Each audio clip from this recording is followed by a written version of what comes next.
And we are live. What's up, Giants fans? Wait for some of you to trickle in here.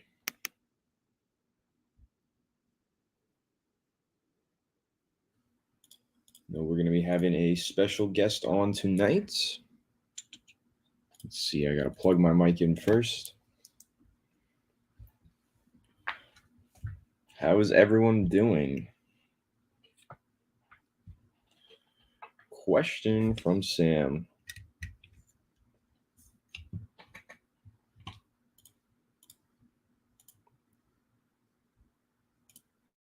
All right. How do I sound now? Should be much better. All right. Brian Dable says he's doing awesome sauce. Love to hear that. Sam Fountain, question: what is the cap allotment for this year's draft class? I don't know the exact numbers, but considering it's 9 total picks that we have right now, and it could end up being 11 total picks based on compensatory picks, probably need around 10 to 12 million dollars in salary cap space at the end of the offseason just for the draft class alone. That's what I would have to guess, somewhere in that range. It's going to be a lot of picks, and each pick is probably a cap hit. Oh, those later round guys might be under $1 million, but those top end guys are going to be a couple million. So, yeah, it's going to be that the Giants need probably close to $15 million in salary cap space for their free agency class, but that shouldn't be too hard to get at the end of the offseason. There's a lot of restructures and extensions that the Giants can get done to free up some cap space. They'll be A-OK to get their draft class underway. Jalen Carter falling to the Giants. I don't think that's very likely. I mean, let's see what happens with his legal situation. But falling all the way to 25, that's a pretty far fall. So I don't know. We shall see. Potential top 5 pick. It's a warrant out for his arrest. I don't know if I've ever seen anything quite like that. Reminds me of Laramie Tunsil and the gas mask situation, if you all remember that one, but definitely different. Probably a little bit more intense. And here is our special guest, Big Dash. Welcome in. How's it going? Going great, man. How are you? I'm doing all right. Trying to get my camera set up nice and there we go. Thanks for having me. Mm-hmm. Of course, my friend. All right, let's talk some Giants. Got a few Absolutely. questions in the chat. Ran through them already. I guess I'll let you give your take on one of them. Sam was asking what the cap allotment for this year's draft class is going to look like. I think it's around 10 to 15 million, but if you know Yep. the exact number off the top of No, your head, that would be cool. no, it's going to be a range because we have 11 draft picks, so that's about right. Anywhere from 10, 12 to 15. Yeah. Yeah, that's what I thought. And then a bunch of them are talking about Jalen Carter in the chat right now, saying that he's going to be a New York Giant. So, what are your thoughts on that one? That's what I thought. Well, I didn't think he was going to be a New York Giant. I thought he was going to fall with that news. And then I saw a report about 5 minutes ago saying that if it is just those misdemeanors, that he might not fall as much as people think. So talent, they can look over a lot of things when you're talented, I guess. Oh, yes, that they can. Yeah, I mean, that's nothing new. Lots of NFL players, Absolutely. prospects definitely get a lot away with a lot of things just based on how Absolutely. much talent they have. And Carter having an abundance of talent, he probably won't drop that far, to be honest. Especially when you're some people have you as the number one pick. Yeah. Yeah, he probably stays in the top 10 if I had to be realistic about it. Yeah. We shall see. Let's see. But what do you Joseph. think about it? Did you already answer that? Yeah, I don't think he's gonna fall that far, and I pretty much agree with you. Yeah. People overlook pretty much anything. He let out a statement. We'll see what happens. I doubt he gets actually arrested for anything. Yeah. He'll probably participate at the combine and go ahead and still be a I top think 10 he pick. left. He had to leave. He had to leave the combine. Did he? Yep, he left today. So I don't know how many interviews he was able to get through last night, but he had to go back to Georgia. Hmm. You get that arrest warrant, you got to turn yourself in. Yeah. I can't imagine he ends up serving jail time or anything. Oh no, no, I don't think so either. If he's a part of the racing, Again, he wasn't in the car, where the people died, but yeah, if he was the other participant as far as in the race, I'm pretty sure there's some type of charges, fines, and things like that he's probably going to be responsible for. But I'm not a lawyer. Well, in his statement, he says that he has no doubts he'll be fully exonerated. So I Okay, guess we'll cool, see. cool. But you never know how these things will shake out. Yeah, absolutely. Joseph asks, "How am I doing? Where do I think Daniel Jones ranks amongst quarterbacks?" I'll Doing let you go great. first. Just watched the new Mandalorian episode, so I'm doing really good. But you into the Mandalorian, Dash? I am. I am. I got my kid, my kids. I say my kids. I watch it with my kids. Yeah, I love My that oldest show. is a big Star Wars fan, so yeah, we're probably gonna watch that after this. Actually, Nice. That's awesome. Where does he rank amongst quarterbacks? That's a tough one. Top 20. I know it's probably not as high as a lot of Giants fans want to hear, but top 20 is probably just going to be my solid. He's in that bracket. yeah. You want my unbiased opinion on that? Yeah, I do. Um, I believe he's 15 to 16. I'll give him Okay. 15 to 16. I've seen the NFL rank him at like 18. And that's a projection too, because I think he can get better. But right now, for me to be honest, I think 15, 16 is a good. That's middle of the pack.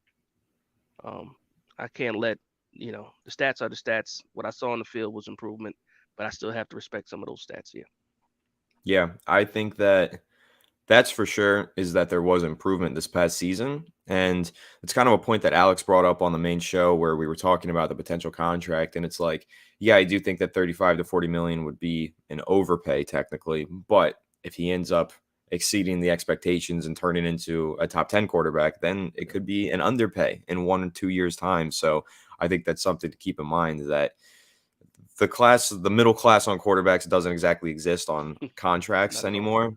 Yep. But you sign a player to a contract and they end up playing way better, it becomes an extreme underpay at that position. So I think it'll be interesting where that shakes out. But I think that's the next thing that I want to talk about is these contracts.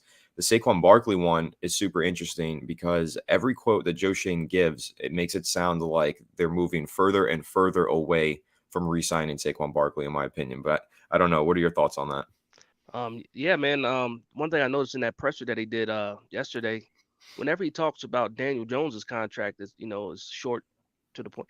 He elaborates a little bit more when he's talking about Saquon Barkley and he's talking about drawing a line in the sand and he doesn't want to go over a certain price. You don't hear that same type of talk when he's talking about Daniel Jones's contract. So yeah, I'm thinking that whatever that number is, and we can speculate whatever that number is, he will not move off of it.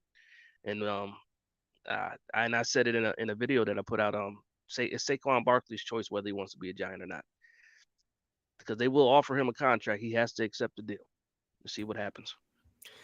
Yeah, I think that's a really good point. I mean, when you look at the fact that he was offered 12 million per year, or was it 12.5 million per Yep, year? 12 and a half. Yep, It's possible that that is their walkaway number, I and think so. he declined that. And if that's the case, if he's not going to come back down to that price tag, he will be testing the free agency market, and that'll be really interesting.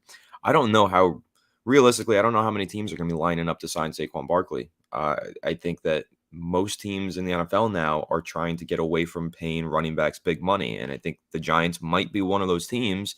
And so if he goes into free agency, I don't really know if he's going to have the big market that he might expect himself to. Yeah, I don't think he's going to see what he wants. Because I think for the Giants are probably willing to offer him like a 3-year deal. If the rumors are correct, 3-year deal. I don't think he gets a 3-year deal anywhere else. He might be able to get some money, but I don't think with his injury history, and being a running back and being dependent on the offensive line, I don't think he'll get like a 2-year deal. Yeah, he might get somebody. Somebody will give it to him, but he's probably going to look at more like prove it years, prove it deals. With a lot of these teams, they're going to just do them mercenary type. Just try them out, and then if incentive based maybe. But it's a lot of money depending on the team too, because there's some teams out there that are in need of a good running back. But I don't think he gets a long term deal. I think it makes sense if a team's going to sign him like Chicago because they just have like almost $100 billion Yeah, in cap space, which is yeah, absurd. So they can pretty much just spend money wherever and it won't hurt them long term. So if he were to hit free agency, I would assume he goes to Chicago or mm, one of these teams that just has so much money. But there aren't really that many teams with a lot of money. A lot of teams are no, starting the offseason in the negative and are going to have to yeah. cut a lot of players. Well, you figure we're fourth, and we only have 44 million. Yeah, I know, and then Chicago just has like over, like you said, over 100 million, but everybody else is not even close to that. I think not second even place, close. I think is like 60 is the highest after that. I think like 66 million. I forget who that is, but Yeah, I yeah, think if you're a Bears fan, you're in store for a pretty exciting offseason. yeah, They're gonna spend some money. They've got good draft capital. That should be interesting. But let's see what happens with Justin Fields. I know we keep hearing random trade speculation rumors, but it'll be interesting to see what happens at the top of the draft. Got a donation from Tuto Azuri. He's back. He's here Tuto. every week. Thank you so much, Tuto. Massive salutes and respects to Big Boss Tony and Dash, our favorite paisanos, brothers for life. Greetings from our entire rugby club in Italy. Greetings, my friend. Yeah, Tuto's funny. Because where I'm from in New Jersey, there's a lot of Italians. I grew up with a lot of Italians, so I told Tuto, so I'm part Italian, and he ran with that. Love Tuto, man. Tuto left another comment. Napoli FC is killing everybody in Serie A. Nobody can stop them. I know, dude. I think don't sleep on them for the Champions League. I think they can do it. I think they can hang with the best of them. Sean says we'll be drafting a center while keeping either Gates or Feliciano. I believe that's correct. I think that Feliciano gets extended, and I think that Gates probably also gets extended. And I think that the Giants still need to not look at that and prevent themselves from upgrading at the Yeah. position. Those are two quality depth guys, and they have the ability to move along the offensive line on the interior. So I think that's really the maximum that I want to look at them as is just quality depth guys.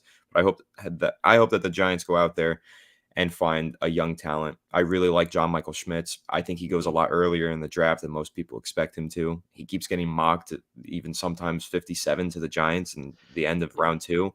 It's not happening. I think he might Nope. go round one. The interior offensive line class is so thin this year, and I think that's going to cause a lot of players to get just reached on early in the draft. And I think that, when you're looking at John Michael Schmitz, he's the most complete center. I think he goes really early, but man, I would love to see him on the Giants. You know what I thought about with John Michael Schmitz? I was thinking about the Eagles at the end of the round, possibly getting the replacement for Kelsey, That and I'm makes like, sense. oh man, I'm like, come on. I would love to draft him. I think 25. We'll see what happens with the combine. 25, I Yeah. think is still a little bit high, but at the end of the day, it's a very important piece for this line. So, would I be a would I be mad if we took John Michael Schmitz at 25? I can't say I'll be absolutely upset about it, but depending on who's on the board, I don't know, man. That's Yeah. yeah. We'll have to You see know, how the it's board shakes out, but yeah, I don't think I'd be upset with him at 25 necessarily because I feel like you're getting a sure thing. And I that also is think true. that John Michael Schmitz is going to make himself a lot of money at the combine because I think he has sneaky athleticism that a lot of people don't realize. If you watch some of those clips that he had at the Senior Bowl, he was Yeah, moving on some of the screen passes. And then another thing about the Senior Bowl is he reportedly did amazing in all of his interviews at the Senior Bowl. So he's going to go to the combine, probably do great in those interviews again. And I think he's going to start rising up draft boards, and the people are going to give him that round one buzz, even though he is a center. It's tough for centers to go in round one, but this guy, like I said, complete package. I think that he's worth the first round billing. yeah. No, like I said, I wouldn't be mad at all. I'm just thinking about the type of talent that might be there at 25. But here I'm down for an ugly draft. Like a lot of people like the splash plays. They want a wide receiver and things like that.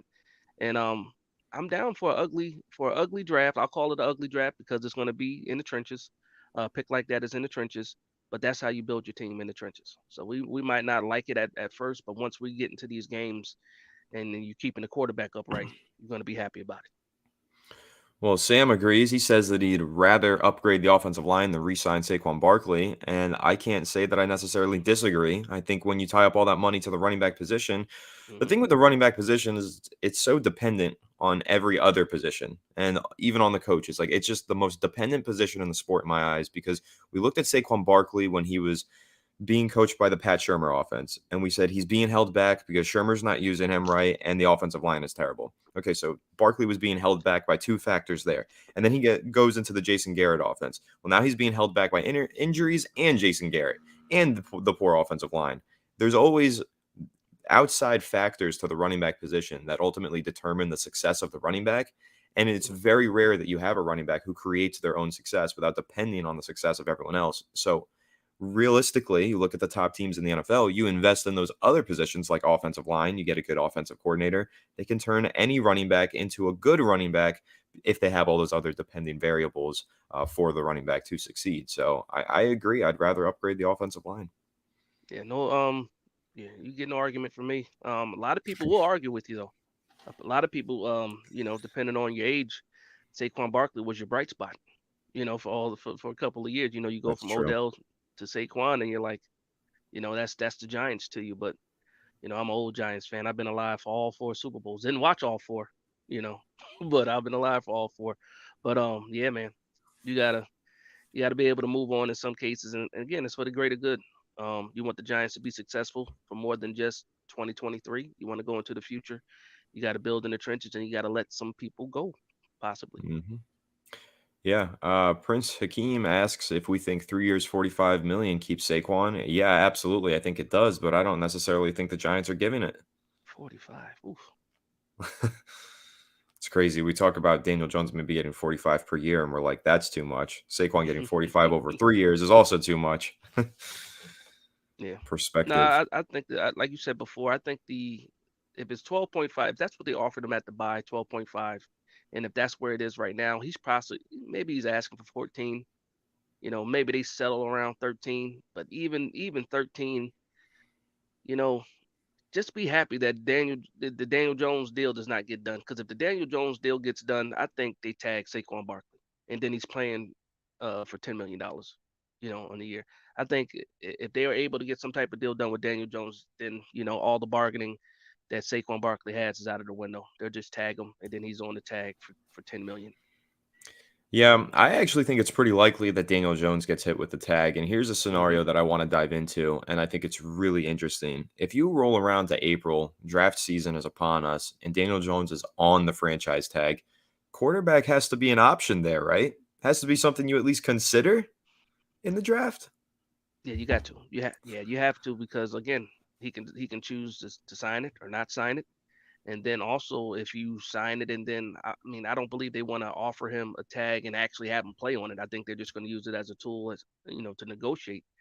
But if you're really thinking about it, it could be a point where they really don't agree. And then what do you do then? You're going to have to trade him, and then you're going to wish you did have a quarterback drafted, or you're stuck with somebody like Mariota, or Yeah. I don't know who else is out. Oh no, I haven't even really thought about that too much outside of the Mariota or uh, Garoppolo. Please no, but yeah, I think the deal gets done. I think that he gets extended before the draft, but I do think it's worth considering that if he doesn't get extended before the draft and he's on the franchise tag, the Giants will have every opportunity to get out of that franchise tag and go in a new yep, direction. And that's probably something they're going to have to remind him and let him hmm know. Like, we do have options here, especially when you look at guys like Hendon Hooker, who we talked about on the channel this week. Really like him. If he's there in round 2, 3, or even later, depending on if he falls or not, 25 years old, coming off of an injury. 25-year-old rookie is definitely a weird thing, but quarterbacks play till they're like 40. So if you're good, and I think that at the very least, if Daniel Jones is on the franchise tag, you have to look in those middle rounds for a developmental quarterback yeah, just in you have to. case you move on from Daniel Jones. So Yeah, especially when the market is trash. The market is trash for the yeah, most part. I mean, you have some guys that you can plug in there, but if you still want to be competitive, like Joe Shane said, he still wants to be able to be competitive and build for the future. I'm looking at the free agent market, and it's like, you know, unless you're changing your whole offense for one of these other guys. That's why I said, Mariota. Even I don't like that, but Mariota's probably the closest in skill set that you don't have a statue back there.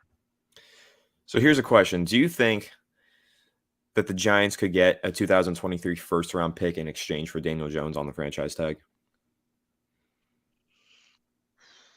Can they get a first rounder? You said at least one first rounder. Yeah. Do you think he yields a first? I think you can get a two. I don't think you can get a one really. And I know a lot of people say the franchise tag. If it's exclusive, it's like two first rounders, something crazy like that. You can negotiate it. I think the sweet spot's probably second rounders, and if you're really good, maybe two second rounders back to back years, maybe. Yeah. But Hmm. also depends on the team too. if they're a team that picks high in the draft. Like Yeah. if it's somebody that's picking in the 20s or something like that, or in late teens, then maybe you can squeeze the first out of them. I But wonder to who me, even would be in the market for a guy like Daniel Jones. It's kind of tough to tell. it's funny. The Patriots Yeah, that does make sense. get What do rid of they one have? Jones, put another What's one there. It's Mac are they Jones and picking? then Are they picking 12? No, they're not 14th. picking 12. They 14th. they're picking Oh. 14th. Yeah, yeah. So okay, let's say New England offers the 14th overall pick to the Giants in exchange for Daniel Jones, who's on the franchise tag. What do you do? Man, that's tempting. That's tempting It's not that because far. If you're going from 14 up into the top five, you could probably do that for minimal cost and land one of these top quarterback prospects. especially if you package the picks, package 14 and 25. Yeah. See, Pretty man, it's easy a to lot get of up there it's a then. it's a lot of scenarios, man. And I know some people don't want to hear it all the time. No. I'm sure But if I yeah, check the comments, some people are unhappy with some the yeah, somebody they're discourse, setting your comments on fire right now, man. but What do you mean? I bet. Well, here's one comment that I like. Dash's Giants background has been voted the best setup. Giants cave. No green screen, no fake pictures. Dude is lit. I actually agree. I really like the setup. And I think the keyboard is really cool. Where'd you get that? I appreciate. That was a Christmas gift from my wife. My wife got that from. I think it was from Fanatics. Yeah, and I even Nice. have my name's on the keyboard too. Yeah, so yeah, she went all out for me. That's awesome, man. Yeah, I like That's this funny. I setup. used I to have a like. green screen. Did you? I never did. I always have dorm dorm room backgrounds and Yeah. whatever wherever I am just is what it is. I actually live at home now. This is like my bedroom. It's this back wall. My bed is right here. I turned my desk around. I have to climb over my bed to get into my little self-made cubicle. But this was like the most clean and minimal setup that I could get for my podcast. Yeah. So I was like, I'll have to create a cubicle for myself. But I do have an Eli Manning picture signed up Okay. there. Just don't have the Yeah. ability to show it off while recording myself. But once I move out, I'll get a nice setup and There I'll you go. maybe Now, maybe come for your throne, Dash. I mean, hey, I didn't even know there was a whole vote or anything like that. But yeah, for me, I just, I'm hybrid, so sometimes I work home. I work from home a couple days a week, and this is my office, man. This is my office. So whenever I'm working my 9 to 5, that's my screens. Yeah. I'm surrounded by giant stuff all the time. Well, here's an interesting point from Daniel Green. I think this was left during the conversation about trading Daniel Jones. Do you think something like that would kill the culture? I mean, the Giants are building something pretty special. We're all in agreement on that. We love hmm what Brian Dable's doing. Do you think that Brian Dable keeps the culture in place, or does trading away your starting quarterback end up demoralizing the team? Yeah, so that's one of my main arguments against, getting rid of Daniel Jones because when you have a season like you had last year, regardless of his stats, you still won games. You still went to the playoffs. You won a playoff game. You get to the divisional round.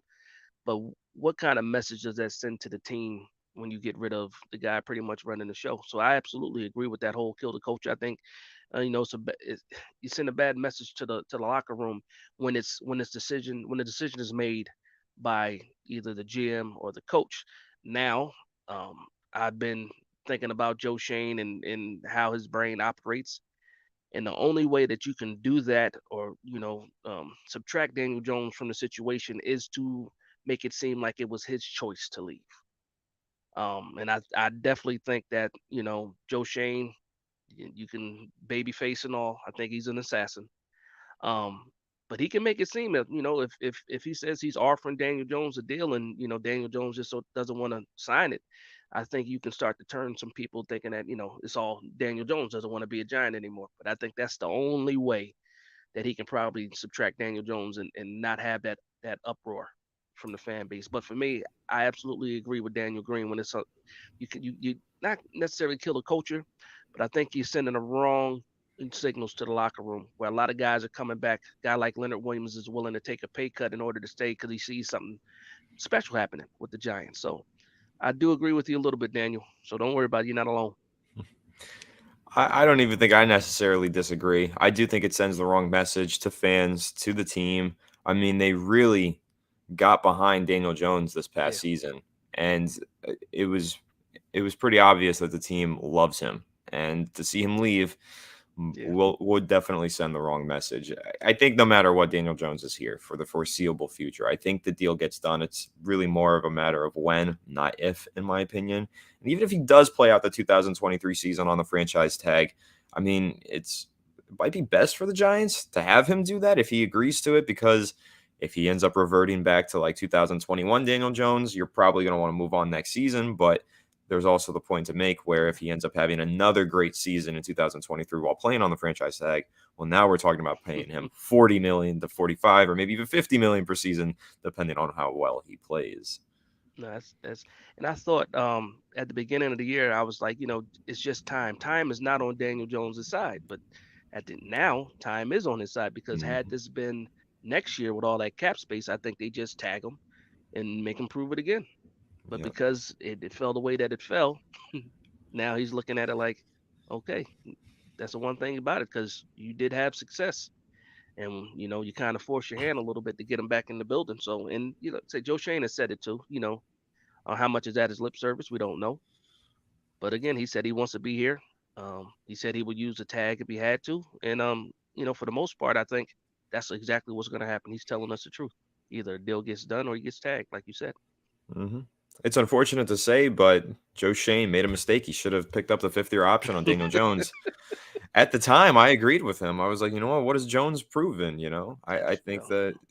that I didn't think he was worth the fifth-year option, but now, man, we all wish that they picked it up. I mean, even the biggest Jones, supporter, that once Sean was hired, was like, yeah, maybe not, maybe not a couple of people, because I'm thinking about some YouTubers that they got mad that the fifth option wasn't picked up. But at the time, just me thinking about it, with the track record and the history, you know, I kind of, like you said, I kind of expected the fifth option not to get picked up because Yeah. we had a rookie year that was pretty good, and then we had the Garrett years, the Judge years, and I don't blame him for not picking up that fifth year option. But hindsight 2020, Yep. Hindsight's what always was it? What was it? 2020. 22 million dollars? It would have been a fifth year option, I think it was. What, 22, something It like was that. something like that, and I mean, you also have to keep in mind it was a new GM stepping Yep. in as well. It's not like he had Yeah. any history with Daniel Jones. I mean, Yeah. he liked him from afar, but he didn't know him. So I think, yeah, again, I think Joe Shane made the right decision at the time, but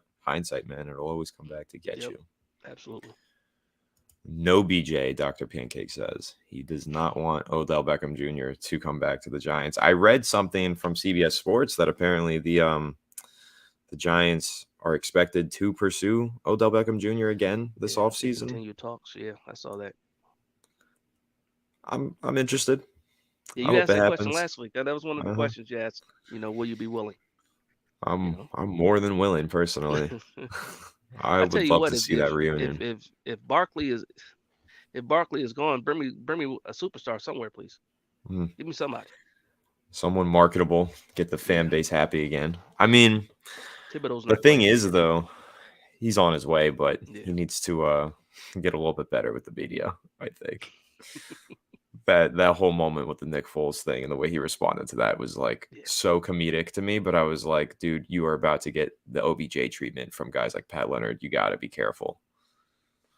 I kind of liked it because he's a linebacker. He actually hits quarterbacks for a living. So I gave him a little bit more leeway, I guess, than a lot of people. That's valid. I mean, I didn't have anything wrong with the stuff that he said, basically just saying that he didn't regret the celebration and everything.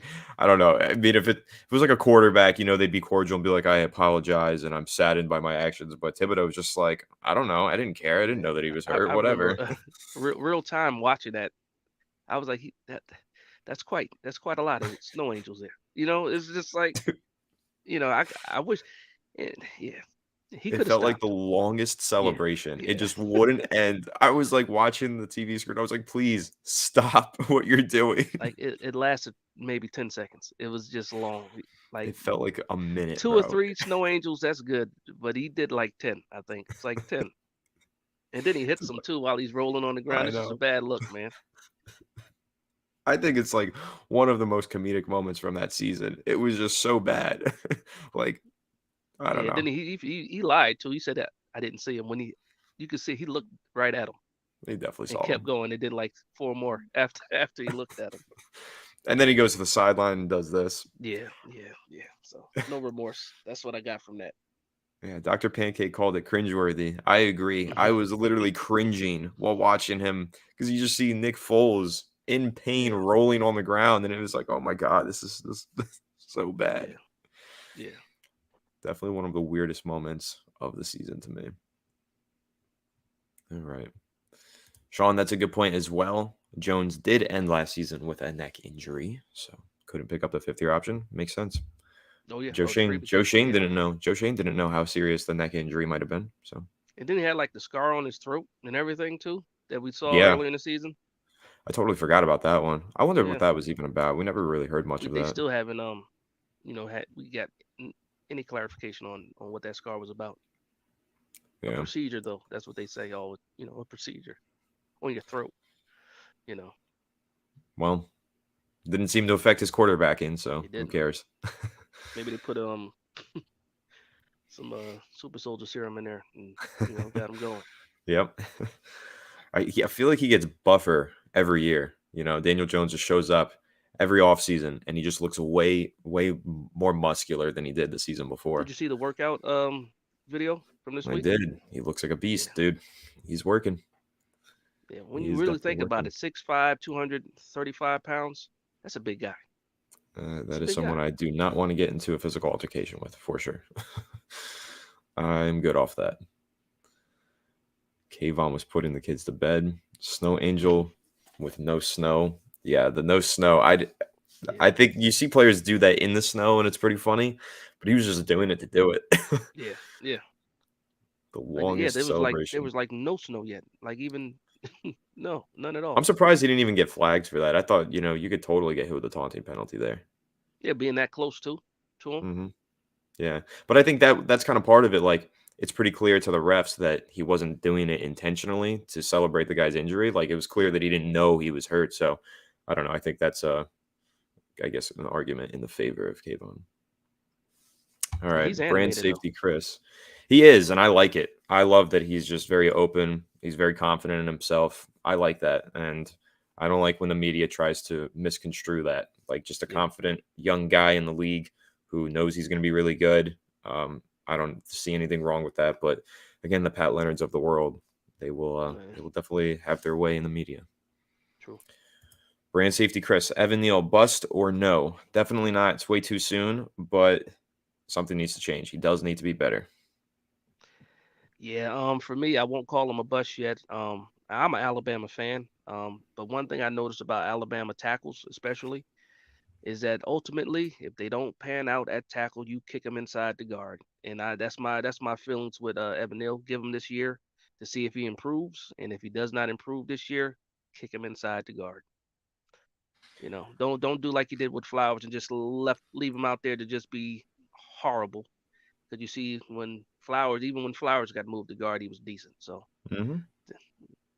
that's the worst case scenario for me. I don't think he's a bust. Worst case, move him inside. Yeah. I think that the leash should be pretty short though. I Oh yeah, think when you look absolutely. at the way he played this past season, I'd rather make that move inside to guard way sooner rather than later. And I wouldn't be shocked if the Giants maybe sign a veteran tackle in free agency this offseason to step in just in case they do have to make a move like that. Not anyone good, not breaking the bank for a right tackle, but getting someone who's quality enough to go in there and not wreck your game plan if you have to rely on him. And I think that the Giants should probably do that just based on the fact that when they dealt with injuries at the right tackle position last year, things were a mess. So they probably do need to invest in a little bit of right tackle depth, in my opinion. So I have a question for you then. Okay. Because we know that the tackle class is deep this year in the draft. Do you draft some depth? Not early, of course not, because but fourth, fifth, sixth round. Do you go tackle at all? Yeah, I do. I think that you take a tackle at some point later Yeah, on, just in case, man. Just in case you want to move Evan Neal inside at guard. And I think there's an argument to be made. What's the value of an average right tackle versus an all pro right guard? If you think that his potential on the interior is all pro level and you don't yeah, think he has that at the tackle spot, I think it's more yeah, valuable to get an all pro player. So, and yeah. that'll really be up to the coaching staff and what they see from him in practice if they're going to make a move like that or feel confident in that. But I don't know. We will see. I think that the leash should be pretty short, and I do think that they should invest in a little bit of depth. And another position that I think needs to get addressed in the draft is defensive tackle. They need Come to on, add a talk to me. lot of depth there, in my opinion, because when Dexter Lawrence and Leonard Williams weren't on the field, it Yeah, was a nightmare. yeah, yeah. No, you're absolutely right. A lot of people don't think about that. Um, like I said, when I say the trenches, I mean both sides of the ball. Absolutely. When and we got some quality snaps from DJ Davidson when before he got hurt. He stepped in pretty well. You figure Nick Williams was another guy that you got some quality snaps too from him. But when those guys went down as even as backups, Dexter Lawrence is playing 90% of the snaps for the year or 80%. I forgot exactly what the numbers were. And then Leonard Williams gets hurt, and you have to address these positions. And when you have 11 picks, you know why not get a D tackle in one of these picks in one of these rounds? Yeah, I think that it's got to happen. I don't know how early I would go defensive line, and honestly, I wouldn't be shocked to see the Giants go defensive line pretty early because Leonard Williams probably not around that much longer. It would make sense to try and find someone who serves a solid depth now and serves Yeah. as a starter in the future. So, So and like I said, when we get into these like mock drafts, I always like to just play around a little bit. There's one guy that's a defensive tackle that I probably would take at 25. The guy from Pittsburgh, Kalijah Cansey. A lot not he's getting a familiar with lot. him. He's getting a lot of comps to Aaron Donald because of his height. Hmm, Um, because he's a shorter guy, but he is yeah. an absolute beast. When you get a chance, check him out at Pittsburgh. Kalijah, Calijah. So it's Kalijah Cansey with the K. Okay. And yeah, Well, I know that there's been a lot of success from shorter defensive linemen since Aaron Donald. Aaron Donald hmm made teams leverage. realize that you don't need to be 6'5" to, Yeah, you don't need to be a big beast to be a good defensive lineman because, yeah, you just said it, leverage. And I think even Quinnen Williams was a little, and Ed Oliver. I know Ed Oliver was pretty and Oliver's undersized. He one too. went very hmm early in the draft. Quinnen Williams has turned into a real beast, Another though. guy who had some quality years. Terry Poe, if you remember that guy, Terry Poe. Hmm. Yeah. For Kansas City. He was a guy that was like a 6 footer, but he ran like a 4.8 40, which Yeah. Kalijah Cansey is another guy they're saying he's a sub nine. I'm sorry, sub 5 40 guy. So Yeah. we'll see. We're going to see a lot of these players make some money at the combine. It always happens. Some Yep. players shoot up the draft boards with their combine performances. That could definitely be a player who does as well. I think this is an interesting question to dive into from brand safety Chris. Is Galinsey disposable? So I would say yes, but no, because of that contract. You can't really hmm move out of it. And I think that's the problem. Yeah, if you just want to, if you get a better option and you just want to bench him, you just can't cut him. He'll be quality depth until that contract is up. I don't know Yeah. how much dead money he has in year 3, because I believe it's a 3-year deal, but you can't cut him this year. It wouldn't even be a wash. You'll be losing money on that deal. Yeah. I'm pulling up the contract right now. Yeah. Let's see. You're saying after this season, you can cut him with only 1.5 million in dead cap. His cap hits 6 million, so it means you're saving around, or his cap hit is 7.2, so you're saving 5.7 by Yeah. cutting him next offseason. So that's going to be a no-brainer. That will Yeah. definitely I happen. think I think we saw two different Glowinskis too, because earlier in the season he seemed to be pretty good next to Evan Neal. Not but decent solid play. And then once Evan Neal went out and then came back, it just was all downhill for him. I So agree. yeah, I think that there was definitely a difference in his performance level. yeah. The guy is aging though. He's getting up there in age, and I mean he's 30. He played with the Colts previously. It's a different style of offense that he was playing in.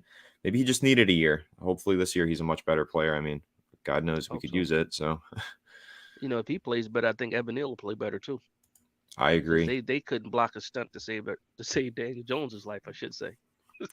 Yeah, and it's also worth speculating, I guess, a little bit. Was Glowinski struggling because he was playing with Evan Neal, and Evan Neal was struggling to pick up those stunts? It's possible that they were kind of both making each other look worse than they Yeah. really are.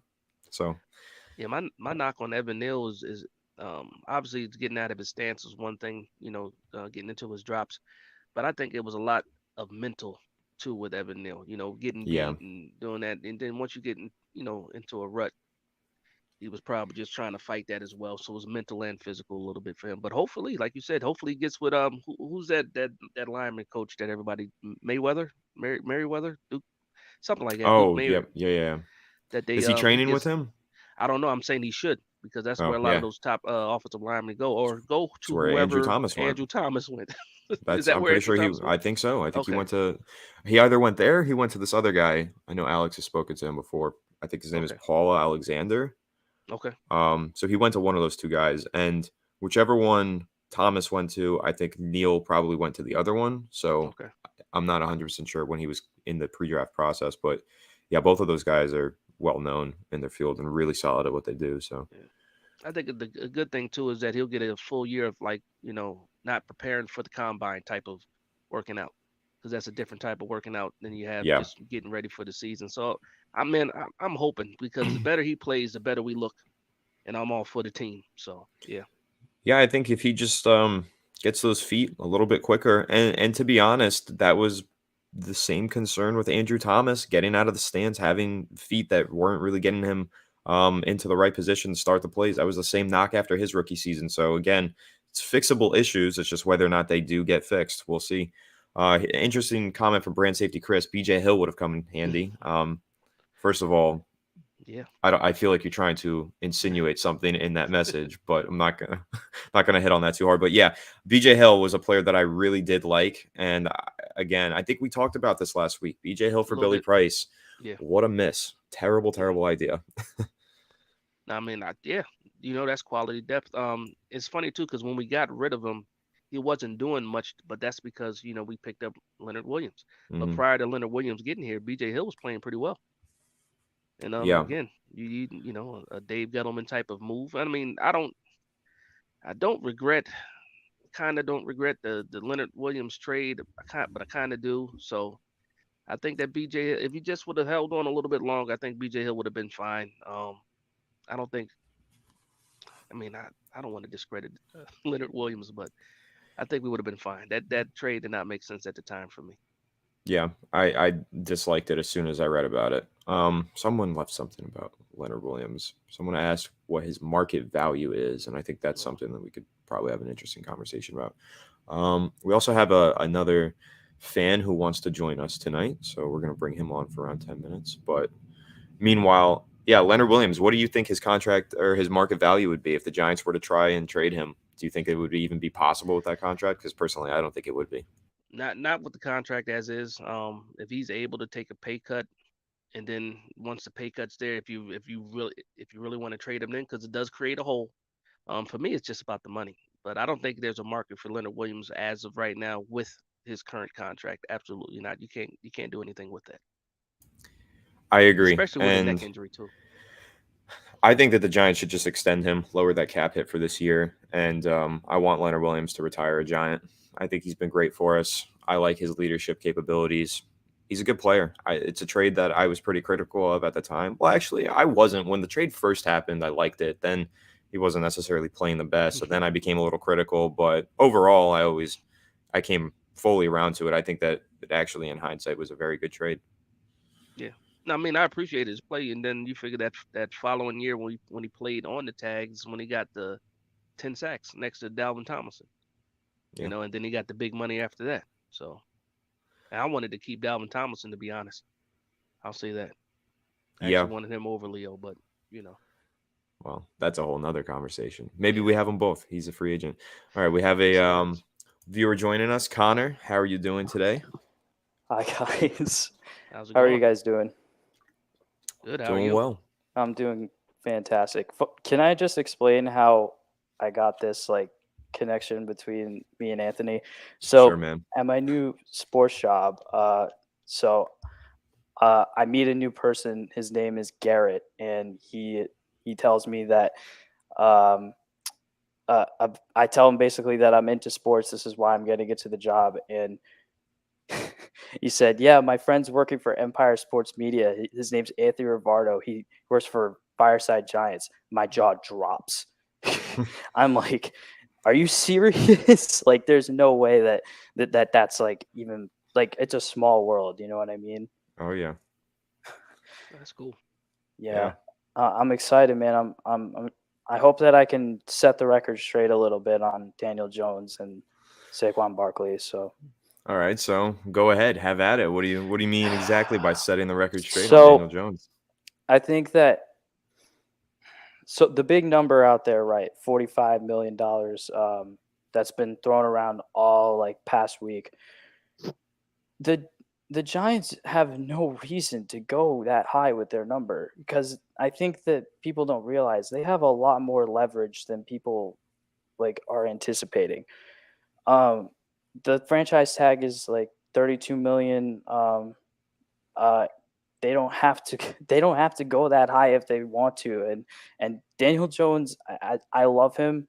He's great. And to be honest, I really hope he's back next year because I know that there's another level to his game that we can see that we haven't seen before. He doesn't have the box score stats right now, and that matters come contract time to show that he's worth that number. Because that's like with the top 10 number quarterbacks in the league, and Top 5. yeah, there's no reason for the Giants to go that high with their number. They haven't they haven't seen. I mean, especially the new regime, they haven't seen enough out of Daniel Jones to warrant that. However, I do think that there is a reason why they should go with a long-term contract. A, if they give him the franchise tag, that salary applies immediately to the cap, which means that they'll have less ability to spread out the money and make moves to supplement the roster, which has been something that has hampered him his whole career, right? We see it all the time. He doesn't have a very good offensive line in front of him. His receivers are kind of weak. And they stepped up at the end of this year, but we saw what happened against the Eagles. What Isaiah Hodgins had like one catch for 4 yards. Like as they have to get some talent around him, and I think that someone needs to within Daniel Jones's circle. They need to tell him like, hey, dude, this has been the problem your whole career. Like you haven't had the help to show that you can do things at the next level.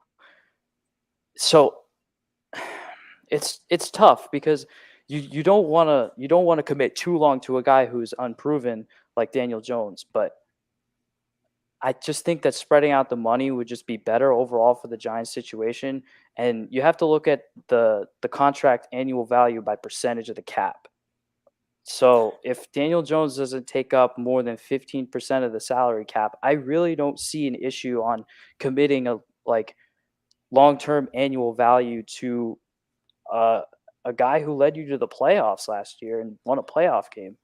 So And I think there's a couple interesting aspects to that because someone in the chat, Gavin, just said backloading the contract is 100% the correct move. I think that's where I actually disagree, and I'd rather front load it because Mhm. I want to have the ability to get out of the contract Oh yeah. in 2 years' time if I can, you know. Mhm. And I guess Dash, I'll ask you because this is a question that I've had for Alex a couple times. We've gone back and forth on it. You know, the Jones contract, he's definitely looking for a 5-year mega million deal. Yeah. I hope it's just like a 3-year deal out Oh after yeah. 2 years. So I'm Mhm. curious to know, Dash, what are your thoughts on the length of Daniel Jones contract? Yeah. Right now, with the season that he had, like I said, I'm with you. 3-year deal. That way you have an out if you need an out, and then also that gives him the opportunity if he does play well to renegotiate and get more money. Because right now you look at that deal again. I don't like you said, Connor. 45 million. There's no reason to go up that high. Absolutely no reason at all. And I think that Joe Shane knows that. And I think it was Ralph Vacchiano had a story or he had a tweet this morning, and he was saying that something somewhere where it was a 3-year deal, first 2 years were fully guaranteed. That's what they were looking at, and roughly about $37 million or something like that. So when you do the math, that's right around $110 million. Over 3 years, and that's fair. That seems very fair. But then it's also a good contract for both the Giants and Daniel Jones, because again, if he's awful, the Giants have the ability to move away from him. If he's good, then why wouldn't the Giants want to pay him more money because you found your quarterback, and then he also has the opportunity after 2 years to renegotiate and get more money, and then throw another 3-4 years on top of the deal Mhm. that he already has. So I'm absolutely for that because when you backload deals, especially if the player ends up being bad, you don't want to back you know that's a lot of money on the back end, and you're trying to get rid of the guy, and then your dead Mhm. cap is just ridiculous. Yeah. Yeah. And so yeah, man. I think that Jones has been. I think that he's more or less grown on Brian Dable, like especially as the year went on. I think Dable I loves think him. that Dable, like, Yes. yeah, I think that he Yeah. built like a lot of what the offense like had to do at the end of the year around like Daniel Jones's abilities to get out of the pocket and make plays with his feet and see the ball at the intermediate level. And uh, I think personally, if you're able to get him on like a 2 to 3 year deal with some options to make it more team friendly, you might have to bite the bullet on at least 1, maybe 2 years of that contract. But I think that just opens up so much more for the Giants to be able to upgrade their roster. Which, by the way, this offseason, I'm pretty excited to see what direction they go into for once, because Absolutely. this is a roster that needs upgrading almost at every position, really.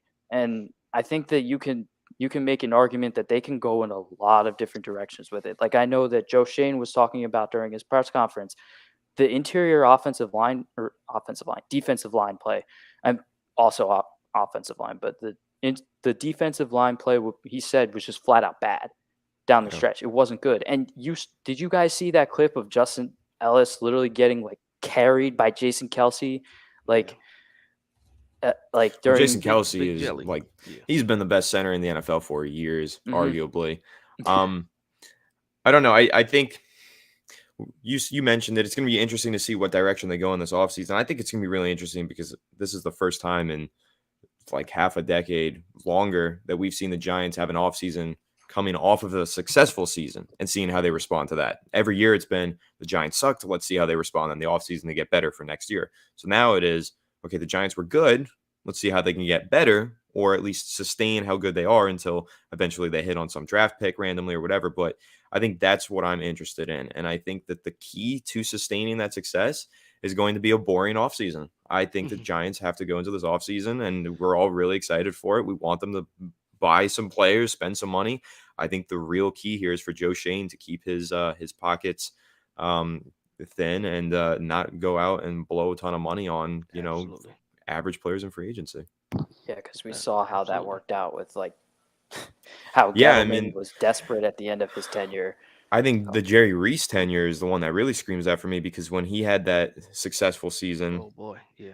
and then doubled down on everything. I mean, listen, he signed Olivier Vernon, Janoris Jenkins all in one offseason. There's someone else that offseason as Snacks. well. Snack Harrison too. Yeah, Damon And they Harrison. gave did they give JPP that contract? No, that was That was the next year year. I before think that. they tagged him that Was year. the year Yeah. before or after? No, they tagged him, and then I think they gave him the long-term deal after that. Okay. So Yeah. Yeah, I think that was a couple seasons prior. But I know, yeah, that was 2014. I want to say that they gave him that deal. And then 2015, progress, 2016, they went all the way into the postseason. And then everything fell apart in 2017. So, Yep. I went to the game where Odell's leg broke. I was oh, on the the Chargers sideline game. that game. Yeah, I got to see him up close. Wow. That game broke me, man. Oh, That yeah. was a Well, really that tough was the game. one that, like, I mean, it was so early in the season, but as soon as that happened, we were like, okay, the season is fully over now. There was like Everybody went down. five season-ending Everybody. injuries in that game. It was absurd. I'd never seen It anything was like it it. was it was him, Shepard. Was it Shepard too? And then Shepard Brandon went Marshall. down, but Shepard, Yeah. and this is the surprising part because Shepard suffers season-ending injuries every year. He actually came back from that injury. That was the one I time he got hurt. remember He that. came back. Brandon Yeah. Marshall, right? Brandon Marshall Yeah, went down. Brandon Marshall went Marshall down for the too. year Yeah. with an ankle, I think, and there Yeah. was one other player, I think, in the receiving core who also went down Dwayne Harris. season-ending. Yeah, that's what it was, Dwayne Harris. Wow. Yeah. That game was just like a total massacre. I I know. couldn't believe it. You know how your brain just blocks out trauma? I forgot all about that. I know. I forgot all about that. Forgot about it. Even worse was the game the week prior, that Eagles game, with that long kick from Elliott. Yeah. I don't know why that keeps happening to the Giants. It's unreal. It happened again this year Oh, with the Yes, it's Vikings. ridiculous. Yeah. I don't get it. So, Yes. would you guys want to maybe? I mean, I don't know what kind of segments that you would plan, Anthony, but maybe move into like who we could pick up in free agency, who we could draft. Yeah, for sure. We can talk off-season preview. I mean, we discussed a few players before we had you on, but who do you have in mind? Like, if you, I asked this question to Dash last week, but if you had your pick of the litter, one player this offseason that you want on the Giants through free agency, draft, or trade, who is that player for you, Connor? Oh man, you can go a lot of different directions with it. If I had to choose one guy, it'd probably be Jackson Smith at Jigba.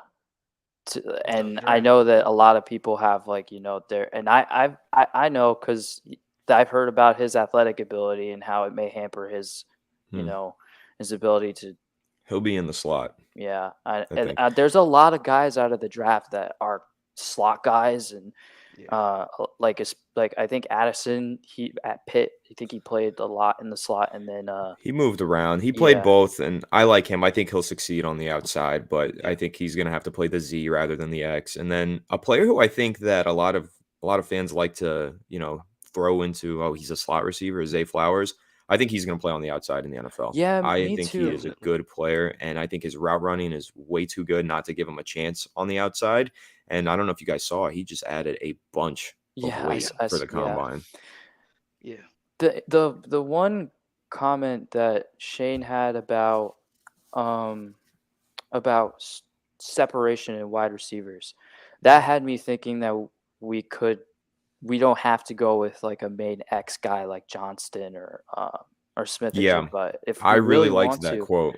yeah, if we really want to, we can go in a direction like Tank Dell That's another name.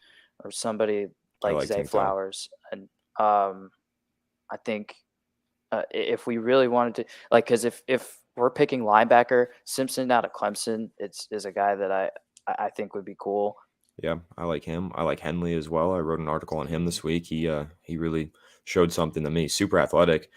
Yeah. Um, we have a comment from Zig8100. Thank you for the donation, my friend. If Barkley doesn't take 13 million, do you think Josh Jacobs would? Probably, but I do Ooh. not want Josh Jacobs. If No, I, no, Yeah. no. My deal is this: you don't want to spend all your money. You want to Yeah, hold on to this money. So if yeah, if Barkley does not take the deal, I think they go bargain. They probably look at. I'm trying to think about the running back market, which it's a lot of guys in the running back market this year. You oh try to yeah. go, you go yeah, cheap, maybe even Hunt to cost you half of what Barkley will cost you, but I then don't you're also going think to draft. I don't think that the fact that this free agency class for running backs is loaded is a coincidence. I think that it's because no one wants to pay a running back anymore. And I That's think exactly what it that's is. again, we're gonna get into that conversation with Saquon Barkley. It's gonna ramp up probably right after the combine ends. They're gonna Yeah, get really deep into that conversation because free agency is right around the corner. I think it's 2 weeks from tomorrow, 2 weeks from yeah, today, I think. yeah, yeah. So When you think about the year that Josh Jacobs had, and they're not banging down the door for Josh Jacobs. yeah. So you know they're down on the running back. So and again, I get it with Saquon Barkley. Um, I'll call it not nostalgic, but you have a certain feeling because he's yours. As a Giant fan, you feel like Saquon Barkley is yours, kind of like how you felt with Odell Beckham. He's yours. You Yeah. see him go somewhere else, and you're heartbroken. But I'm just thinking about it, like man, just with just the money alone, $44 million. And like you mhm, said, you have to allocate, 10 to 15 to draft picks, and then you want Hmm. to operate with at least $8 million for the season. With practice squad guys, waiver wires, injuries. You're looking at the number after that, and it's like $44 million is nothing, You've got to take nothing. like 20 million right off that salary cap space and say this is allocated for the draft and for the future. So you're really talking about like 25 million in salary cap space that the Giants I'm have. They're telling you, going to cut Galladay, so it'll end up being over uh-huh, 30, probably extend that's Leonard another Williams, so maybe they'll discussion. get another 5 or so million there. So what they realistically have to spend is around $35 million, but Daniel Jones wants $35 million per Yeah, year at least. And if they end up franchise tagging him, that's a fully guaranteed cap hit. The Giants are now absolutely. left with around what, $5 million to spend. And you're So yeah, stuck in the same that boat. money's getting dried up really, really yeah. quickly. I think that's something that people need to realize. And I don't know Daniel, if it's going to last. if Daniel Jones gets tagged, I don't think that there's. I think Saquon's gone. Like, Oh, absolutely. Yeah, I don't think they can afford both. I know that You what they can't. want to do with the Saquon Barkley contract is the same thing that the Browns did with Nick Chubb. Low guaranteed money. That first year of the deal has like a $4.5 million cap hit. That's what the Giants are trying to get done, but it's easier said than done. Getting him to agree to that is going to be tough. And then also Ralph Canterbury, thank you for the donation, my friend. And Jason Hardeth, also thank you for the donation. This ties into the Saquon Barkley conversation. Saquon or Bobby Wagner? Now, Oof. Bobby Wagner released last week. All-Pro, 9-time consecutive All-Pro linebacker. He's going to be a free agent. Giants have a need. I don't know. Dash, I'll let you have the first stab at it. Saquon You or sure? Wagner? You sure? Man. I like Bobby Wagner a lot, but I think about the scheme and how Wink likes to use his linebackers. I don't see the value with Bobby Wagner as a Giant, and that's hard to say because prior to Wink's system, Bobby Wagner absolutely, absolutely, even this past year, All Pro, and I think he has a good 2-3 seasons left in him.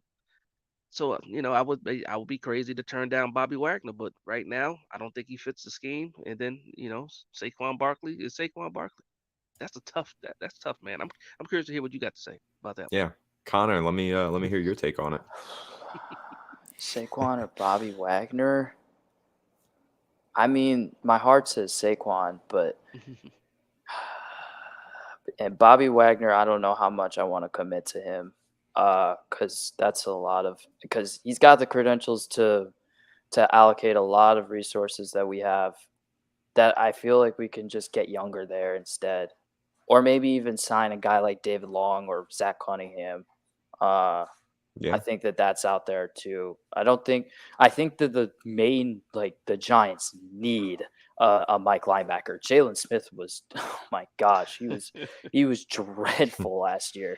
Uh, I think that he, like, plays with a great tenacity, and he's got, like, a real nice energy to him, but man You would gotta get you gotta find fooled the ball. all the Yeah. time on different sort of counters and misdirection run plays, and he just the Philadelphia Eagles dangled like a piece of candy around him, said, "Come get it."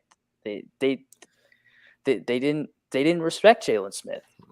Listen, I think Jalen Smith is good for what he's supposed to be, but what the Giants were forcing him to be was too far out of his comfort zone. He is a quality depth piece, so I think can go out there and plug some gaps here and there. But to ask him to do that on a down by down basis, you're not getting it done. Jalen Smith is well past his prime, and he was signed mid season. I know I just Jalen Smith. The expectations were set a little too high for him, and unfortunately, I actually think that he played pretty well considering, but he was just asked to play too much. And that's the problem. And that's been the problem for a lot of Giants players over the past few years, where Yeah. they'll have a lot of injuries at a position or they just don't have the depth at a position. So then their depth guys are starting and then they play Yep. poorly and everyone's like, oh, this guy stinks. And it's like, well, I don't think he stinks. He's just not supposed to be on the field and he is. And that's Yeah. not You know necessarily his what's you, fault. you know what's funny?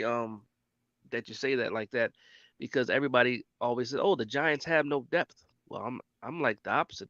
We have depth. We just don't have starters. Yeah. you know, that's what it was. We have all the depth. These guys are supposed to be like Tay Crowder for so long. He should have never been starting. Yeah. He had the That's, scoop and score in Washington his rookie year. He did win the job. I'll give him credit for that. But when you really think about it, just think about our linebackers. Our linebacker Yeah. situation was so bad that Oh we were man, happy to see Jalen Smith off the couch. no, I Like agree. we were happy when we signed him. Yeah, no, Like that just goes I to show you agree. how bad the situation is for the New York Giants in the linebackers. And it's been like that for a long For a time. long time. Yeah. Like, I feel like the last time we had like Pierce, Yeah. Michael Boley. Michael. Yep. I Michael think Boley was good. Yeah. I like yeah. Michael When's the Boley. last time we had like a good homegrown Giants linebacker, like middle linebackers? We haven't. Yeah. It's been a long time. Maybe Jack Campbell. Maybe Jack Campbell this year. Maybe. We will see. I mean, I think that they go linebacker pretty early. They haven't done it in a long time, but I think that they will. And I want to circle back around to the Saquon or Wagner thing because I want to be the Yeah. guy who rains on the parade, but I do go Wagner. Okay. Hate No, to be I that mean, guy, but listen, it's the running back position. It's very devalued. I understand you can make the same argument for the linebacker position, pretty devalued in terms of contracts. But Yeah. my thing here is that if you're signing Saquon Barkley, you're talking a long-term extension. If you're signing Oh, Bobby Wagner, you're talking a short-term deal where you improve that position for a year or two, and then it's pretty easy to move on from. And I like the sound of that rather than tying up long-term money into the running back position, which I think has been proven time and time again. You can find successful running backs after round 5.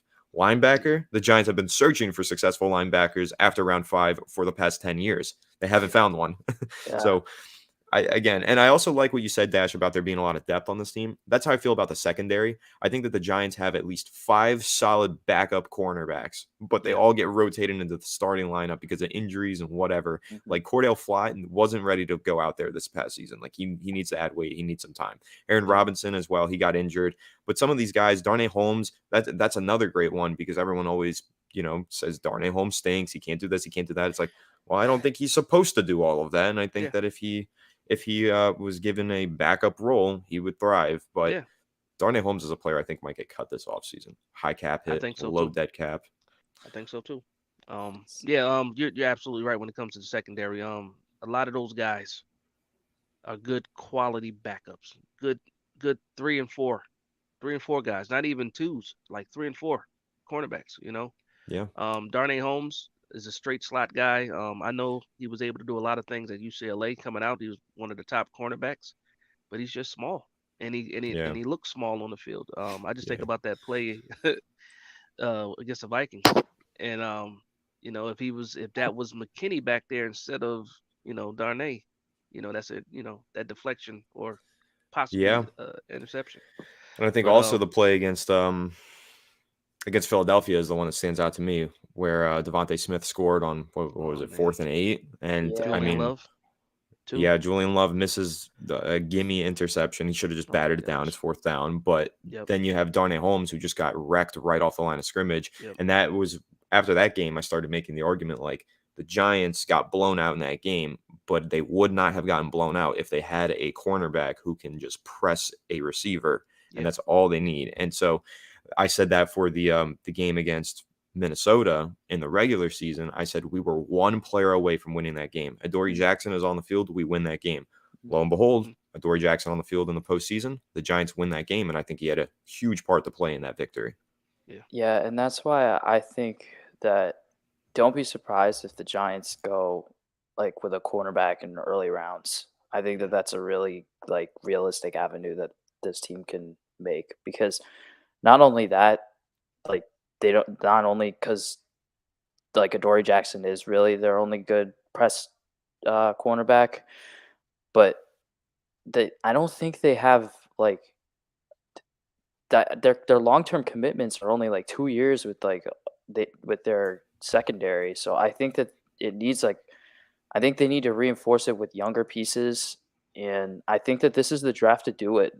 They have there's it's a deep position class. I'm hearing a lot of things like Joey Porter Jr. is a guy that we could go after, and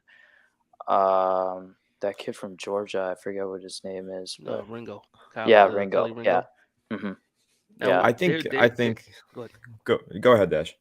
I'm just going to talk about the cornerback outside of like that top 3 corners. Gonzalez, Witherspoon, and Porter. Right after that, you put Deontay Banks as a guy as a cornerback, but then there's a drop after that. Not a substantial drop, but you're not looking at the same type of plug and play type corners after you get out of like Deontay Banks. There's some other guys that can possibly surprise you, but it is a deep cornerback draft. It's all about what you're looking for. And you're absolutely right. Wink wants a press corner, big press corner, physical corner. And I think for the division that we play in with the receivers that are in this division for all these other teams, I'm surprised when I look at some of these websites and they don't have cornerback as a need for the Giants. yeah. Me too, to be honest. Yeah. Like, yeah, you hit I the think nail on the head. when you look at the cornerback position, I like what you said there, Dash, because there is a lot of talent in this year's draft. When we're getting into the scouting combine this week, cornerback is one of those positions that usually does grab the spotlight during the combine. And a lot of those players really do show the tools and traits that they have. And you will see maybe there's a cornerback who puts up a high number on the bench press and that catches Wink Martindale's eyes because he knows he's got a physical outside guy that he can draft. So I think that the combine is really going to be, when we're talking about that position in particular, defensive backfield, that's going to be really important during this combine. I think a lot of those players can really make a name for themselves there. I mean, you remember guys like Byron Jones, which also we could probably discuss that for a second, that tweet that Byron Jones had. Yeah, that's crazy. I can't I believe missed it. like What happened? So Byron Jones tweeted, the NFL social media accounts, they posted a video of Byron Jones's combine workout from years ago about him Oh, he was breaking a the workout records for the jumps and monster. everything. Yeah, Workout I remember that. monster. I remember. And he quote tweeted it and said something like, I can no longer run and I can no longer jump. If I could go back and do it all over again, I wouldn't have even played in the NFL. But good luck to like this entire upcoming 2023 draft class. Wow. And he also said something about, if they tell you to take this medication, don't take it. If they tell you to take this shot, don't Okay. take it. And so he went on some really interesting tweet while still under contract with the Miami Dolphins. So I guess that indicates he might be moving towards retirement, but yeah, pretty interesting situation there. And, definitely He's I been have there this over 10 years, conversation. right? He's been in the league a while now, with Yeah. two teams. It was a Cowboys originally. And I think In Miami. I've had this conversation with a lot of my friends. It's like, the more and more that we get these like studies from these top universities that are looking at former football players, the more we realize just how taxing this game is physically for these players. Like I saw there was that new study. It was like 91% of the players that they tested showed early signs of CTE. And it's like 91% in a pool of like 50 or something. It was like utterly insane. I just think, I don't know. It's always something to keep in mind. A lot of fans like to be really critical of players, and it's like, Yeah. they are sacrificing their bodies for our entertainment. They're So putting I their maybe, life on agree. the line for real. I mean, they're yep. making millions of dollars. Well, some of them are making millions of dollars Some of doing them don't it. But yeah, even. it's still, yeah, no, right? Vet minimum, and then the people that are coming in, practice squad guys are making 15,000 a week. Yeah. Yeah. So it's a tough reality. I played football for like 12 years, up from like when I was 5 until varsity high school. I still get worried that I'm gonna get like headaches at some point or another, like later down the line. I I hope never even not. had a concussion. You know what I mean? Yeah, So it's just a taxing game. I for sure. Absolutely. like so. Yeah, to be honest, I don't understand why there isn't enough, like, because the NFL is a big enough business to where I feel like fully guaranteed contracts should be like something that teams can do, right? Like, Well, I feel like we if you can look make it around at these happen other like leagues, somewhat. Yeah. most sports leagues do have fully guaranteed contracts. Mhm. And it's interesting that the one league that has the highest injury rate and the most Mhm. intense injuries Yeah, is the league without the fully guaranteed contracts. I mean, the exactly. I NBA, agree. everything is fully Yeah. guaranteed. I'll So, take it a step further. Insurance, health insurance. mhm. Yeah, Like you have to play for at least 3 years to get your health insurance, and then even that runs out after a while because a lot of guys retire. They're in their late 20s, they're in their early 30s sometimes, and then they only have health insurance for another 15 years after that, and I by that think, time they're 50. yeah, You I need think health that's insurance where after that.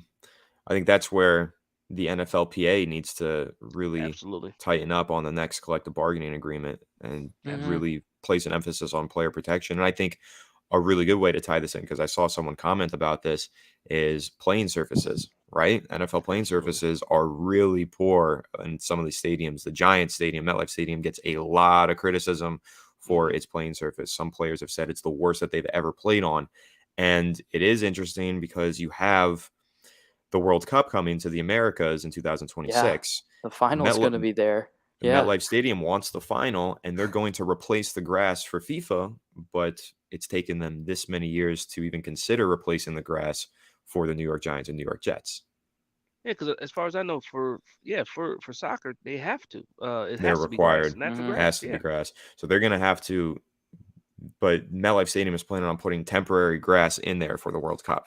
They're going to put Oh a, wow. a field on top of the field, Okay, I get basically. what you. Something they can roll out, pretty much. Yes, exactly. And That's ridiculous. Well, they're it they're is replacing the ridiculous. turf this season, right? They're going to replace Yeah, the turf, but With they're going another from turf. one turf to another turf. And man. this one is reportedly way better for the players, but Yeah, who whatever. knows? How do Alright. you know? There's nothing better than grass. I mean, I injured my knee. I know we talked about this last week, Dash. I injured my knee playing flag football recently. But if I was playing on turf, I probably would have shred that thing. I came away with Yeah. just a partial injury. But if I was Mhm. on turf, I mean, I can't even imagine the way that my foot would have stuck to the ground.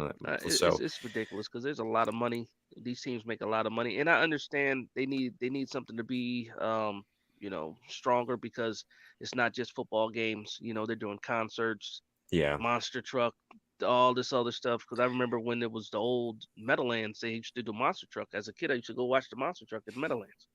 And then it's new stadium now, and I don't know if they still do monster truck at MetLife.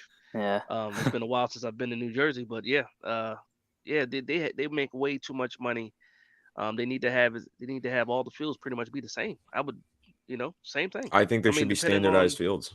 where you Mhm. live where you live, what region you live in, but it Yeah, should be grass. Obviously the same grass that grows in at Green Bay, you can't put it in like Tampa. I'm right. assuming, or Yeah, Arizona or Nevada, but There should be some sort of standard, though, some standardized yeah, requirements for the I playing agree. surfaces in the NFL, and that is what they have in the major soccer leagues. And yep. FIFA requires that of even the Serie I A, hope the so. Premier League, all of those places. And I think that the conversation has definitely been opened up now, and I do think probably the next CBA, the next collective bargaining agreement, they will probably land on some sort of standardization for playing surfaces and hopefully get the players more insurance, as you were mentioning, Dash.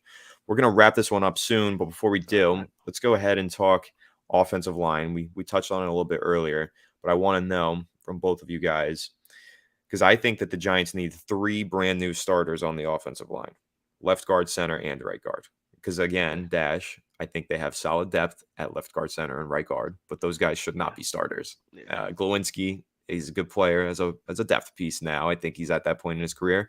Feliciano, a great depth piece. I actually think he's probably like the quintessential depth piece, but I don't want to see him starting anymore. And then Absolutely. left guard, I think just needs an overhaul because I don't consider Shane Lemieux solid depth either. I just don't consider Shane Lemieux's gone, Lemieux. right? Is it? He should be gone now. He Oh, he should has be. one more year. He has one more year. They can cut him this season with Yeah, a dead cap hit of 80,000 and cap savings of 1 million. And I have to assume because that he they're going to he take that. came in he came in with Andrew Thomas. That's right. So Mhm. now I'll ask you a question then, because there are some guys that I like at left guard. I do like Bredesen. I think he had a good year. He's absolutely replaceable. Mhm. Joshua Zudu, I'm not sure what he's actually going to be, Mm. but also, you know, Let's see. wh- is he the guy? Do you just give him the spot at left guard? I don't think so. I actually like Bredesen at center too. So you know, do you I think include do you include those guys as your new guys? Are you talking about brand mm, new, either free agency or through the draft? New. Is that what you're is talking about? Joshua Zito is a guy that I like, and I want to see what we have in him. I want to see if he can realize that potential. So he could be, you could consider him a new guy if he enters the lineup fully healthy and you're naming him the starter. But a guy like Bredesen, again, I do like him, serviceable starter. None of these guys on the interior are preventing me from going into the draft and trying to find the next best Absolutely. thing. So Absolutely. I guess, Connor, what is your take on the interior of the offensive line? I think that they're gonna try their best to see what they can get out of Joshua Zudu because I think that I mean he's a third round pick. He Hmm. invested some draft capital in him. I feel like there's got to be a reason to seek out something from him. But I do agree. I think the center position needs to improve, especially, and I think that left guard will definitely be upgraded because it was a mess. They had at least I think Bredesen started out the year, then Azudu took over, and then we had Jack Anderson start on Thanksgiving, and then Awful. we had the Bredesen Gates rotation, which by the way, Nick Gates should be back. There's no question about it in my mind. Nick Gates should be back. I feel like that he he has been with this organization long enough to where they should show him loyalty, even if it is a new regime. And he's been through so much. Like the guys respect him in the locker room. I He agree. brings a tenacity to this team. Uh, Maybe Nick Gates isn't the most impactful player on the football field, and he said that himself before. He did. But there's a mental game because every single play these big guys are just going up against each other, like hitting each other as hard as they can. And I think that Nick Gates is not afraid of anybody. So I think that bringing back Nick Gates, maybe not as a starter, but at least in the Quality rotation. depth. Yeah, Quality depth. he's very quality depth. I kind of like Gates over Feliciano. To be honest, I think Hmm. he's more versatile. Because He's I definitely more forgot. versatile. Yeah. Yeah. I think he's especially at the center position. I think that Nick Gates is more of a helper than Feliciano is. Always looking for work, always looking for somebody to hit. And in some cases, and we're talking pass blocking, Feliciano doesn't seem like he has that same type of awareness of where to go. He's kind of just staring around and looking around instead of getting busy or finding work, as lineman coaches say, find some work, find something to do type deal. Yeah. Yeah. But like I said, I know for you, Anthony, is it Gates or Feliciano, or is it both? It's both for me because I don't look at Gates as a center the same way I look at Feliciano as a center. I think Okay. that Feliciano can be your starting center in 2023. I don't want him to be. I want him to be the second string center. But the way that I look at Gates is he is your backup at right tackle, right guard, center, and left guard, and maybe even left tackle if you need him to in a pinch. He is Yeah. just your backup offensive lineman. No position designation, just offensive lineman. So Gates to me is almost invaluable because he has that ability. I mean, he started his NFL career playing tackle and he moved all the way to left guard. So he Yeah. really has played everywhere. So again, he's almost invaluable to me just in terms of the depth that he provides and the leadership. And I like that he had a quote this season where he said, "I am not the best football player in the world, but I try to make up for Yeah. it with my leadership." And I thought that Yeah. was really cool. And yeah, so I think Nick Gates, classic New York Giant. Like I love Nick Gates and I hope that he is back. I I really wish they got sorry, Dash, but I no, go ahead. really wish they got that one incident between him and Parsons on tape. I really wanted to know what happened between those Oh two yeah. because he was getting to, he said that he was going to get fined for it. I was like, wow. If I had to guess, man, Nick Gates probably said something real nasty and Mm-hmm. gave him a reason to get into a fight. Exactly. So, but Exactly. that's part of why we love him. I was gonna throw a name out there. In the draft as far as lineman goes, Cody Mock. Cody Mock. They That's another one I they have to add to my list. they Dash, you're giving me North a lot of guys I add to my North list every week. yeah, they He's an said interesting character. he can play all five positions. Hmm. They said he could play all five positions. If you see Uh, his transition from I think high school to now, it's really funny and when you look how at his when face oh my progresses. gosh, that's what I was gonna get to. Yeah, he looks like he looks like a hockey player actually when you look at him. But he's definitely yeah. You see him and you say, yeah, I get it. He looks like a lineman looks or needs to look. But We'll he's just yeah. I was surprised because I thought some guard, some tackle that he can play because they have him listed at tackle for North Dakota. But he I think it was Daniel Jeremiah that said that he can possibly play all five positions. He has hmm. and he's done it. And Daniel So Jeremiah is one that I like. I like Daniel yeah, Jeremiah a lot. I think that, we saw the Raiders go with the Mike Mayock route. I think Daniel Jeremiah is the next media analyst who can get a job as a GM one day. he I was think that close too. his evaluation, yeah, he's definitely gotten consideration for it, but Jeremiah's got really good evaluation skills, and I Yeah. think that I like his demeanor, I like his writing. I think that he's the next up if some team does go via the route of the media. So Daniel Jeremiah, probably my favorite of all those media talking heads, to be completely honest. If Mike Mayock was a little bit more successful, maybe it'd be a little bit easier for Jeremiah. But at least Yeah. he worked for the Baltimore Ravens, Jeremiah. So he has a Mm-hmm. history of working in front office. So Yep. hopefully that works out for him. Unlike Mayock, Mayock went straight from no Mayock played a little bit, but I don't know if he Mhm. went straight from playing to analyst I to don't. to GM, right? Yeah, I don't remember. I don't remember if he had I think he had a any. short playing career, Yeah, it was very short. And then short. who is the analyst? I'm totally blanking on his name. Every Giants fan desperately wanted him. They interviewed him. ESPN. Oh, Oh, Louis Riddick. yeah, Lewis Reddick. Riddick. Yeah, Yeah, Yeah, Lewis. I liked him, but I think he was always really inconsistent with his yeah. evaluations. He would one off He season killed he Andrew loves Thomas. I certain remember that. Giants players. The other off season he hates certain Giants players. Yes, he killed Andrew He Thomas. ripped He was He Andrew. actually totally Yeah, he ripped wrong. Andrew apologized too. Thomas a He new one. He apologized did. to Andrew Thomas too. He I remember did. that. Well, an apology was certainly in order from him and a lot of Giants fans. And a lot of Giants fans are gonna have to make apologies to Evan Neal when he turns it around in years 2 or 3. So Yeah. it'll be interesting. But Yeah, man, that I think we're gonna wrap this one up here. Another great stream. Love doing these weekly. Dash, you're welcome on anytime. Connor, thanks for coming on. Thank you for having Everyone, me. I really appreciate it, man. of Thank you. course, dude. I And had fun, man. tell Garrett I Talking said what's Giants. Let's up. go. I will. I'll definitely tell him what's up. Yeah, Garrett's a big personality. Have fun working with him. I had to work with him for a little bit. It was a time. But yeah, cool Okay. guy. Yeah, absolutely. All Thanks, right, man. guys. But I yeah, really appreciate it. yeah, thanks for coming on, everyone. Dash's YouTube channel is linked in the description box. Please go over Appreciate there, subscribe, give him likes on his videos. Great New York Giants content. Looking forward to continuing to collaborate with you in the future, Absolutely. Dash. Absolutely. All Appreciate it. righty. Thanks for Thanks for having me coming on, again. guys. Thanks for everyone in the chat, and we'll see you all next week. Thank you. Later.